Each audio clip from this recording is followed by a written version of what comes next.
head of psychology department, and he will be speaking about the cognitive foundations of violence. Thank you very much. Good morning, everybody. Yes, we can deal with terror or violence from various approaches, but I will look at the cognitive behavioral part of this. What tells us the behavioral theory? Something is happening in the environment and what the organism is doing. We have to look at this relationship in order to understand the psychological situation. From this perspective,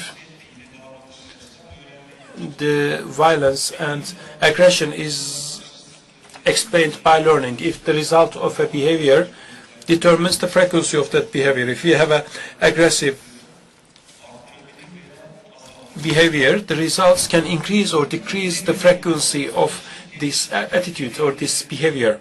What are they? For example, the people are having aggressive models as a result of their past experiences, or they might be appreciated or rewarded as a result of aggression, and they might be encouraged because of special social and environmental conditions. The classical analytical theory says that aggression is biological and it's innate.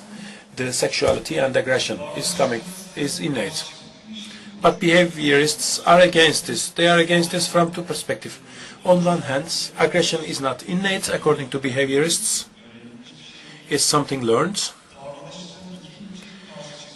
And they are also against another premise. We cannot say that there is a mold, there is a pattern of personality, and it can be seen everywhere, universally. They say that human beings cannot be understood in this way. The human beings change from environment to environment. As Sümer Hanım stated in the Stanford prison experiment was done for testing this. It was against the two assumption of psychoanalysis. Aggression is innate, it doesn't change, and there are solid personalities. They took an ordinary group of students. The bottom floor made a prison. Half of them become guards, half of them become inmates, and one person from the department became the prison director, and Philip Zimbardo was the coordinator. And experiments, as you know, had to be stopped in fifth day because everybody was so assimilated into their roles that everything went out of control. And even Philip Zimbardo couldn't become aware of this, but there was an assistant lecturer who was her assistant, his assistant, and then next wife. And actually the result had proved his thesis. Why it is important? Because in Second World War, the Nazi oppression, that when we think of them, and when they were examined, it was seen that most of them were ordinary people. They weren't psychopaths, they didn't have so bad childhoods, they were just people like you and me. Then the American soldiers in Al Ghurab prison, when they tortured the inmates, these discussions had come to fore again. When we looked at them, they were just family guys in their houses.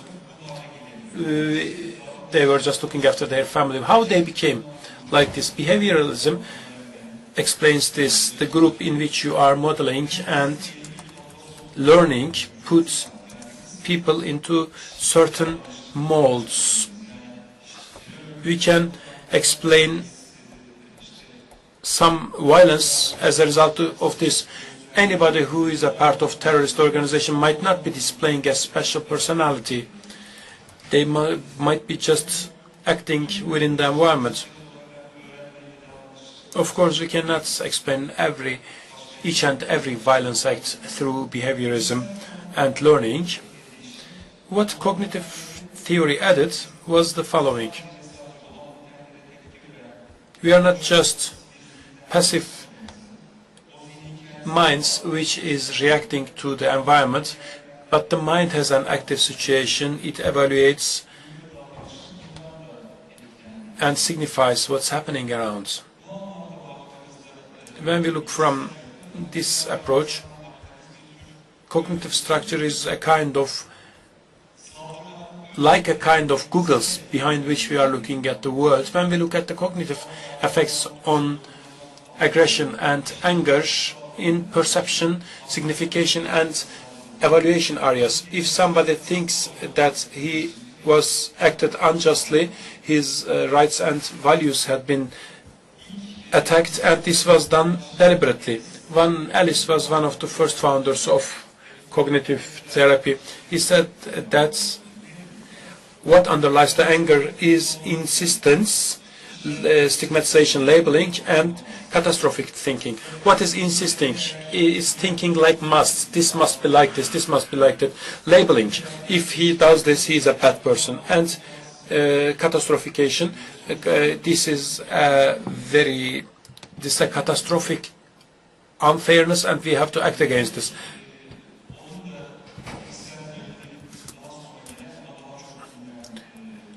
And Beck is somebody follows Ellis, but who is better known. He has a study only dedicated to anger and terror. Also, the genocides are explained in this book, Prisoners of Hate, it's called. And the explanation here goes as follows. Our instantaneous thoughts and images in our cognitive system and the schemes. There are some schemes which are acting as sources of this. And generally says that anger, violence or terror can be explained by this.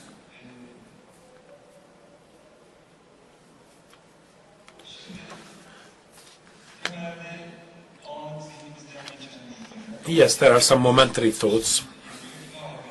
A friend of somebody says that I don't agree with you. No, I think you are thinking wrong. Then somebody hears this, and the other guy says that how she can say this, and instantaneously he has an anger. And it doesn't matter for you. And he says that just forget about what's that to you. And what underlies this is some cognitive structures which we call schemes. They are more permanent ones, and they are also divided into two: the basic beliefs about a person and the rules based on this. The core here is not something in the mind at that moment. It's just like a software which is always working in the background, just like an operation system. What do you see here? Think it as the whole picture, as automatic thoughts, and there is a software behind this, for example PowerPoint or Windows, and this is the scheme which we mean. It's not seen actually. It works in each and every moment. Behavioral cognitive therapy looks from the incidents, environmental factors, the momentary evaluations, emotional thoughts, physiological reactions, and behaviors are explained this. And they are all interrelated. Our behaviors are affecting the environment, and environment is affecting us back. What underlies our momentary evaluation? We have schemes and beliefs about us and other people, how it's happening through our experience and biological and psychological past. And of course we have physiological, bodily and emotional reactions, and what underlies this is the body structure and the structural features of our brain. And of course below this we have hereditary characteristics and biological past. And when we are explaining the violence, we think that all these factors have a role on this. And what might be the role of the early life events? Generally, people, if they are ill-treated while their childhood or when they were infants, or if they are abused, it's seen that these people are showing similar behaviors in their adulthood. Why this is happening? Because of social learning, strengthening, negative beliefs about the external world. People are bad, like this. To be extremely open, to be stimulated for threats, expectations, and to express not by words but by actions as a behavioral habit. If a behavior pattern and physiologic response is settled, it's very hard to change it. When we look from, again, the same perspective, there are momentary thoughts. For example, a father, child is playing by making noise, and if father thinks that he is doing this deliberately and he just wants to make me angry, but if he thinks that it's a normal thing for a child, then he's much normal. If somebody is speaking and the brother is looking somewhere else, and if that person thinks that he is not obeying me, he is not respecting me, he is producing the reaction A. But if he thinks that he seems so thoughtful, maybe he has a problem, then he shows respect and tolerance to him. Or if a wife thinks that her husband is late because he prefers his friends over her, then she has an anger. But if she thinks that why he is late, maybe there's a problem with this, then he has an anxiety. When we look at the physical, the cognitive content in the violence, actually, when the aggressors are having a positive bias towards themselves and they have a negative bias towards the other side. Beck in his books said something. He says that the image of an angry husband and the image of a militant who applies to terror for national or religious group has very striking similarities. What are they? Basic beliefs. Generally, those who are aggressive mostly think themselves as victimized or treated unjustly, and also they have the thoughts of lack of value and insufficiency, and lack of value is coming from the belief that he hasn't been loved. Also, what are the others? They are enemy, they are bad, they are abusive, they are punishing, they are unfair, they are unjust, they are control freak, they are suppressive. And when we look at the beliefs, the core, there are two general and concrete beliefs. If somebody cuts my way, this is irrespect. If my wife doesn't act as I like, this is because she doesn't attach me enough importance. If somebody acts bad, it means that he is bad or she is bad. If somebody acts badly, he deserves punishment. If I don't give their reply, they will just suppress me. If they are punished, it doesn't mean anything for me what happened to me. If I will be aware and attentive, I will not be treated unjustly. If I respond to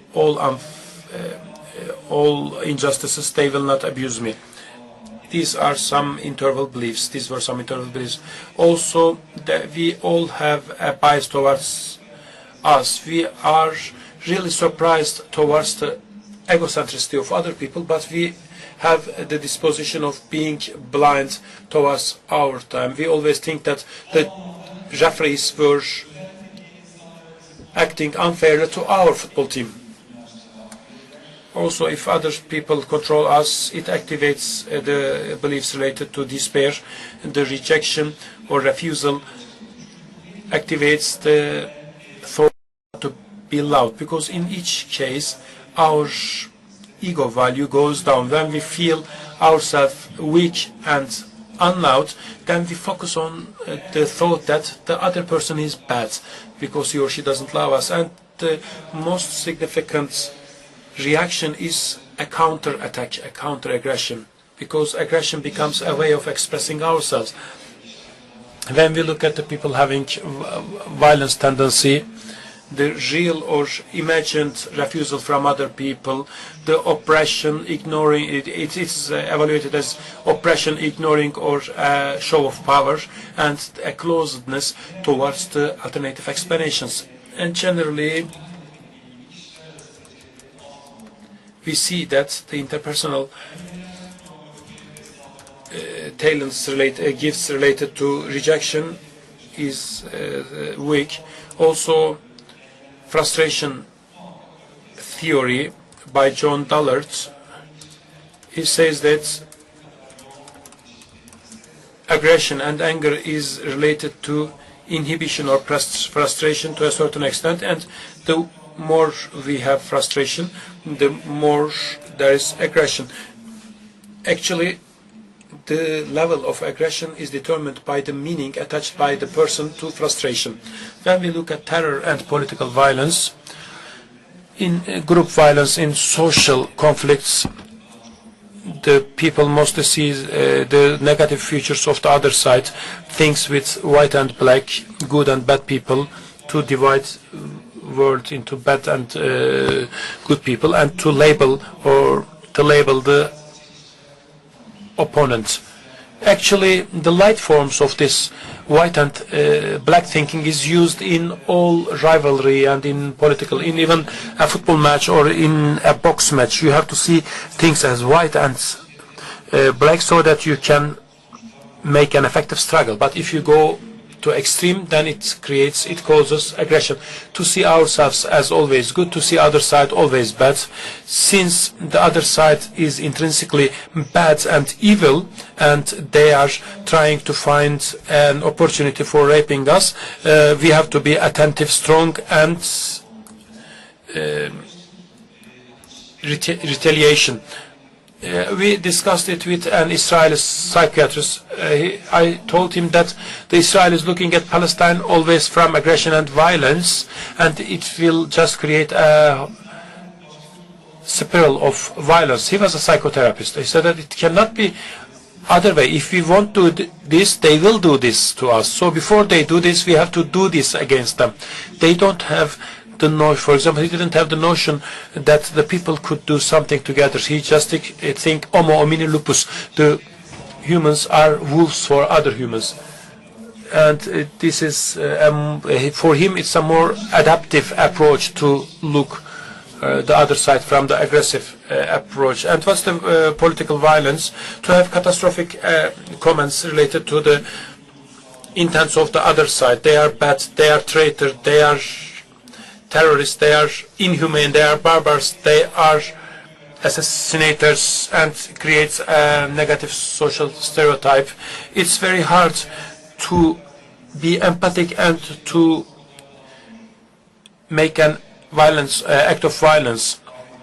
The richer is your value system, the harder will be for you to have recourse to violence. And if a person has recourse to violence, he has to kill the empathy in himself, if any. So the other side is always told as if they are different. They are not like this. They are not humans anymore. They are, for example, while they were bombing Iraq, they were saying that the Iraqi soldiers are just running away like insects, for example. The groups within the conflicts have an irrealistic evaluation towards threats. How this is being done by remembering the current and past evils. But in political terror, rather than a momentary anger, there is a violence which is programmed and planned. It's not just like being provoked to do something. We shouldn't think from this perspective.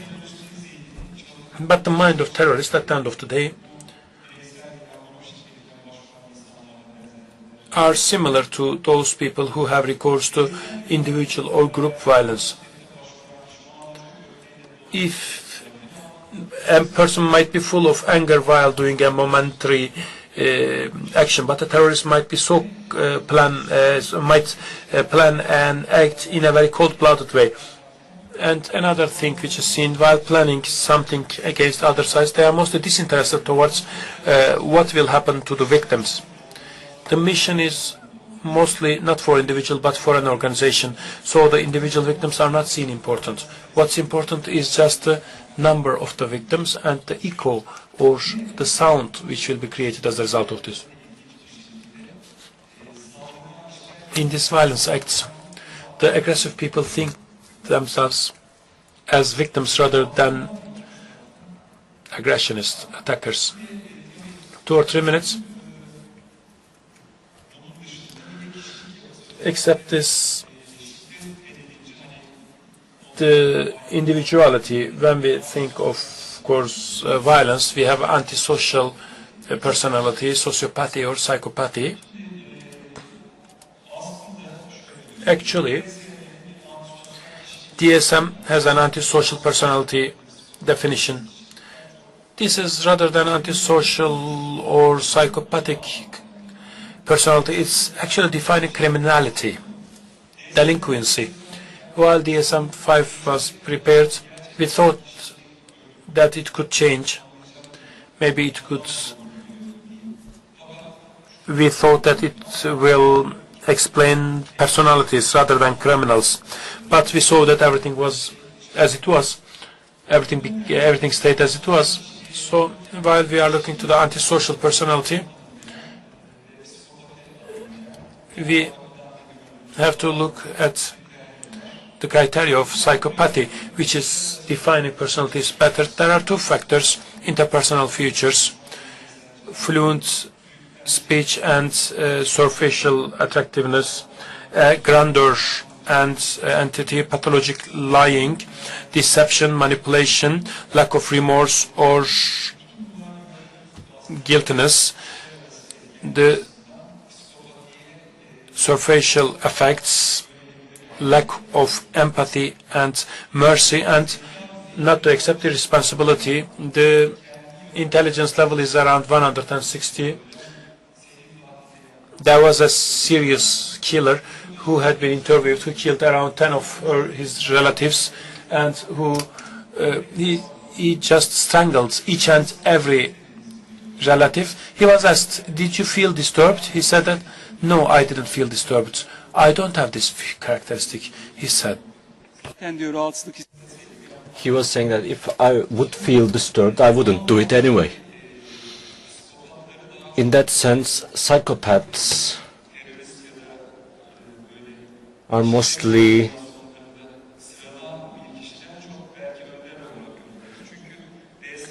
seen as a leader rather than an ordinary part of terrorist organization, like white-collar psychopathy. Those who own their own professions, those who work, such kind of psychopaths can be defined in a better way through this. Antisocial lifestyle is more fitting to the DSMI. The weakness in the behavior controls, parasitic lifestyle, stimulant needs, impulsivity, irresponsibility, lack of long-term goals. Such kind of people can be observed in the militant cadres of the organization, but when you would like to see the mentors, there is a speculation that these dimensions of the psychopathology can be observed more. I have stabbed her 11 times and I do not regret. Why did you kill your wife? I killed her because she escaped with her old husband. I do not regret. Sociocultural effects, individualism, competitiveness, social dimension, the parents' inability to set the rules, abandoning the kids, hostile family environment, taking the role model, the father, and the fundamental beliefs, extreme fundamental beliefs. We have carried out a couple of studies with the antisocial. These fit into the antisocial of the DSM. They consider themselves as the victims, according to our data. I will skip this. This is somewhat detailed.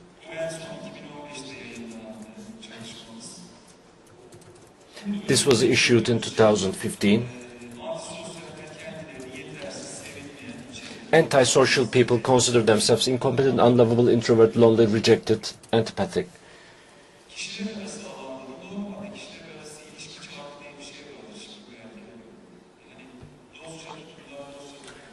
interpersonal realms, friendly attitudes feed friendly attitudes.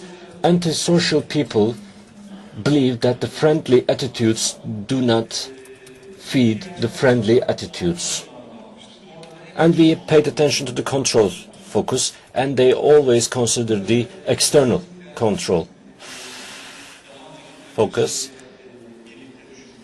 When you consider this together with our previous assumption, they consider themselves could easily be harmed.